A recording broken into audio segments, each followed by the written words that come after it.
Du livre de Ben Sira le Sage, chapitre 17, 24 à 29. Reviens vers le Très-Haut et détourne-toi de l'injustice. À ceux qui se repentent, Dieu ouvre le chemin du retour, il réconforte ceux qui manquent de persévérance. Convertis-toi au Seigneur, et renonce à tes péchés, mets-toi devant lui pour prier, et diminue tes occasions de chute. Reviens vers le Très-Haut et détourne-toi de l'injustice, les actions abominables, déteste-les. Qui pourra célébrer le Très-Haut dans le séjour des morts, remplacer les vivants qui lui rendent gloire? La louange est enlevée aux morts puisqu'il n'est plus, c'est le vivant, le bien portant, qui célébrera le Seigneur. Quelle est grande, la miséricorde du Seigneur, qu'il est grand, son pardon pour ceux qui se convertissent à lui.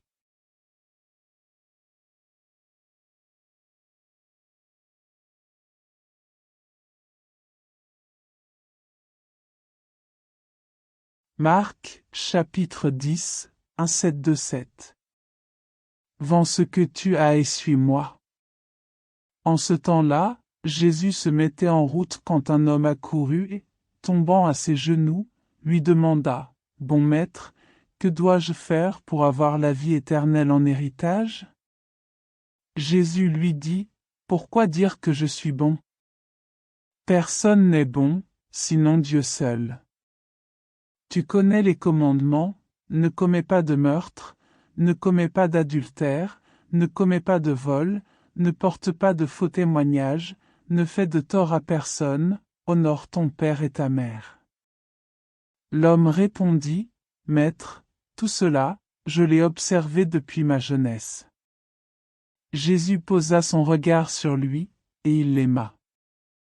Il lui dit, « Une seule chose te manque, va, vends ce que tu as et donne-le aux pauvres, alors tu auras un trésor au ciel. Puis viens, suis-moi. » Mais lui, à ces mots, devint sombre et s'en alla tout triste, car il avait de grands biens. Alors Jésus regarda autour de lui et dit à ses disciples, « Comme il sera difficile à ceux qui possèdent des richesses d'entrer dans le royaume de Dieu. » Les disciples étaient stupéfaits de ces paroles. Jésus reprenant la parole leur dit, « Mes enfants, comme il est difficile d'entrer dans le royaume de Dieu. Il est plus facile à un chameau de passer par le trou d'une aiguille qu'à un riche d'entrer dans le royaume de Dieu. » De plus en plus déconcertés, les disciples se demandaient entre eux, « Mais alors, qui peut être sauvé? » Jésus les regarde et dit, « Pour les hommes, c'est impossible, mais pas pour Dieu, car tout est possible à Dieu. »